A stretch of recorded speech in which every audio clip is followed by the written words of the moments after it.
c'est le long compagnonnage que nous avons avec la Ligue de l'enseignement qui fait que nous démarrons ici au Méliès. L'égalité des chances, il faut la laisser au casino et à la Française des Jeux.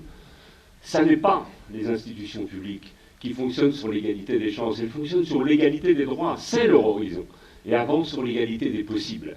Et ce que le CLEPT fait, c'est de dégager en permanence des possibles. Ça ne marche pas toujours, mais l'essentiel est rassemblé en permanence, renouvelé, expérimenté, pour que les possibles s'offrent à tous les enfants et à tous les jeunes qui ouvrent la porte du CLEPT. Faire connaître cette belle expérience de Grenoble.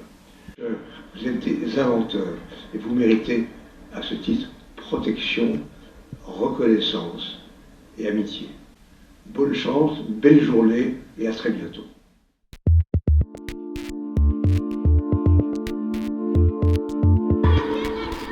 Nous sommes à Grenoble, à la Villeneuve. Le collège-lycée élitaire pour tous y a ouvert ses portes en 2000. Cette petite structure accueille une centaine d'élèves. Elle est animée par une quinzaine de professeurs, pas tous à plein temps, pas de surveillants, pas de secrétaires. Son expérience remet en cause bien des certitudes et des idées reçues sur l'école. J'ai suivi cette aventure exigeante une année durant. J'en rapporte cette tranche de vie et les réflexions qu'elle suscite chez les jeunes et les adultes pour partager avec vous un peu de l'utopie du CLEPT. L'expérience du CLEPT, je crois que ce qui pour moi est le plus important, c'est que je pense que c'est une expérience politique. Et ce sens de la politique, c'est se dire les décrocheurs, il faut que l'éducation nationale ne les juge pas, ne trouve pas des solutions, des explications, mais qu'elle les écoute de façon à trouver des solutions sur ce qu'elle n'a pas réussi à faire.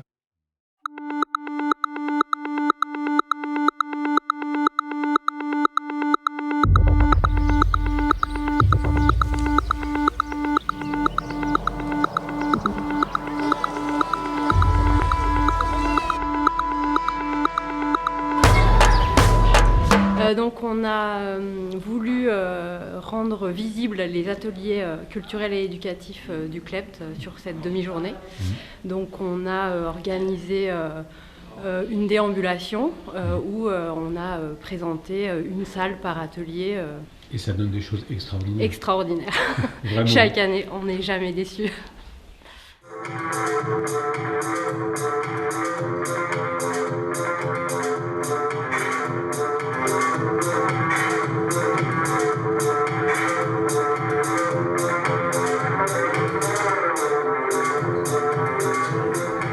Présenter cette danse devant tout un spectacle, c'est une grosse fierté au fait. C'est une fierté énorme.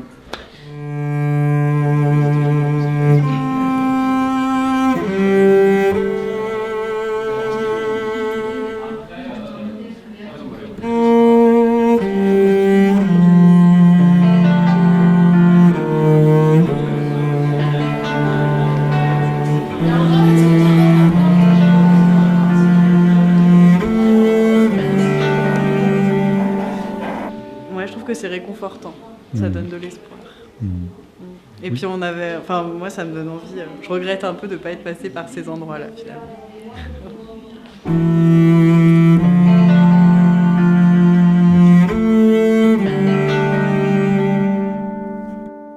Il y a, comme on dit, français, il savait dire, je ne sais pas comment il dit français, d'Albanie,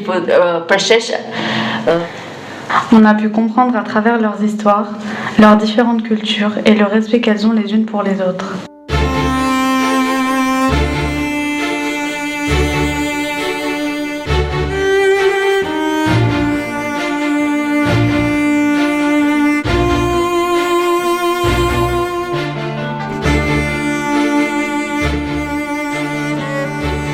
Alors, la boutique, c'est un temps pendant 1 heure chaque semaine où on a 2 propositions d'écriture avec des contraintes.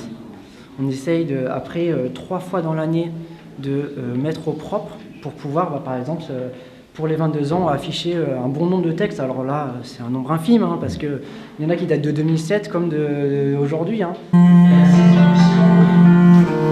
je n'ai pas d'idée et je deviens un brillant en fait d'honneur et de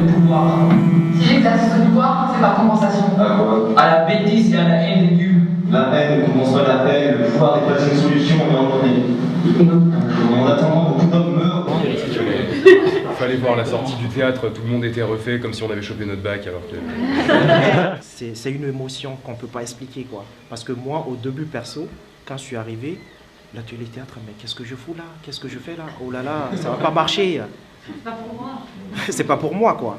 Je dirais que c'était le bon moment en fait qu'on fasse cette pièce par rapport au le temps le contexte actuel, c'est ça. Je suis hyper ému en fait. Ça, tout ce qui s'est dit là, quand je vois qu'ils sont d'un seul coup hyper fiers, qu'ils ont, c'est big up quoi. Pour moi ça me bouleverse. C'est une expérience très forte.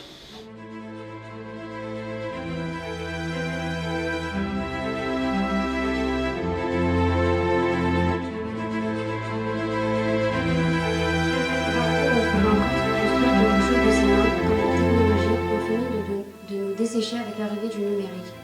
Tout est stérilisé. Pour ne pas être repéré, il creuse des galeries sous la terre et abandonne dans un soulagement presque sincère ses contemporains à la surface.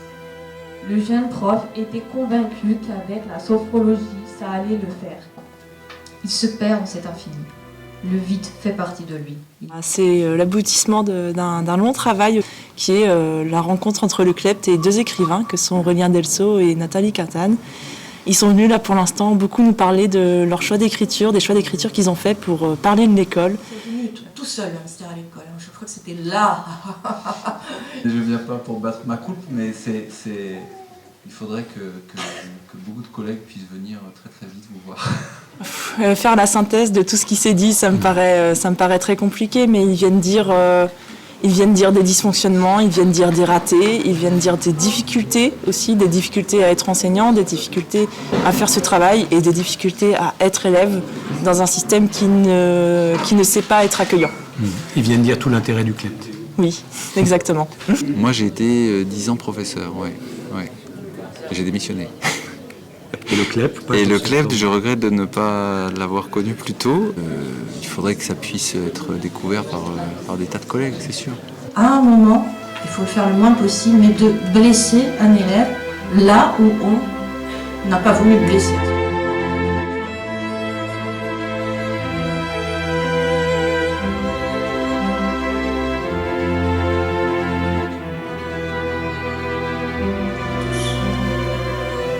Alors aujourd'hui, comme je m'adresse à un public quand même relativement hétérogène du point de vue de sa connaissance du Klept, je tiens à préciser que j'ai rencontré autant de jeunes qui ont eu leur bac au Klept que ceux qui sont partis sans bac.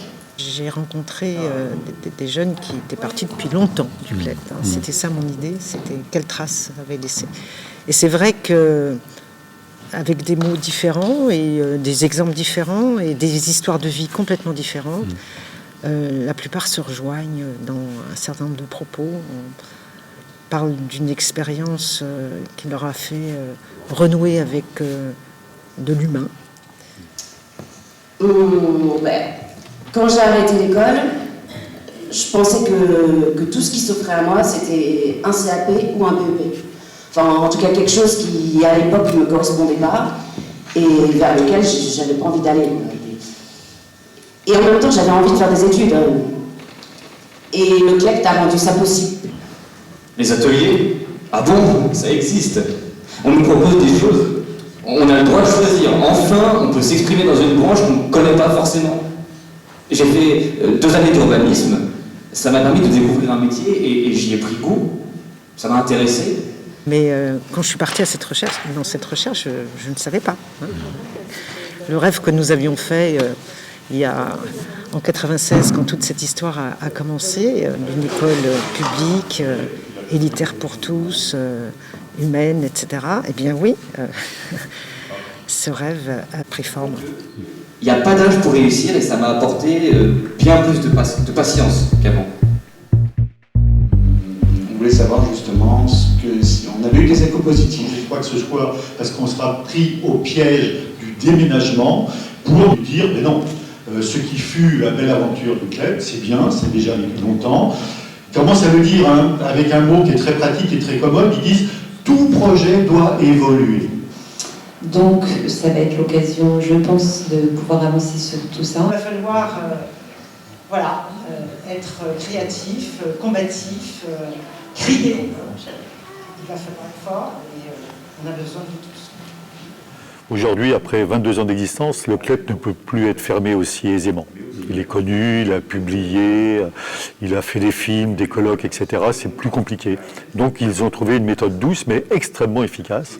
C'est la dénaturation de son projet pédagogique, éducatif et politique. On le savait que la pression pour aller à l'intérieur du nouvel établissement Mounier risquait de signer la mort du CLEPT. Ce ne sera plus une institution qui permet à des jeunes de prendre leur temps.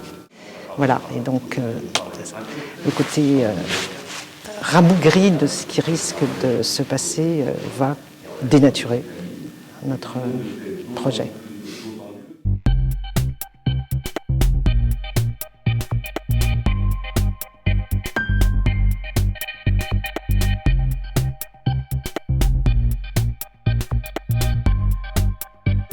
Donc on termine par un sujet extrêmement politique, parce qu'on pense, on est nombreux à penser au CLEPT, et pas qu'au CLEPT bien sûr, et heureusement pour nous, que la méritocratie française fait d'énormes dégâts. Il est possible de remobiliser les élèves décrocheurs, qui sont aussi, on l'a dit tout à l'heure, des élèves qui n'ont tout simplement pas été accrochés à un moment de leur scolarité dans le système éducatif.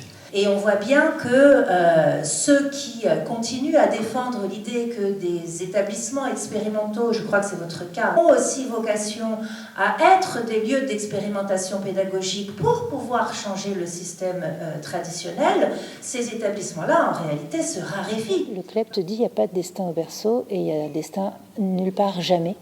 Et en fait, à tout moment, il est possible de reconnecter les wagons.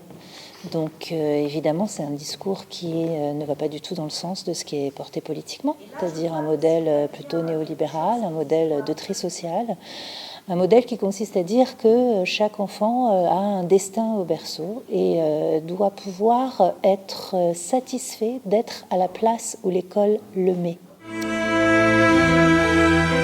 Est-ce que vous êtes fiers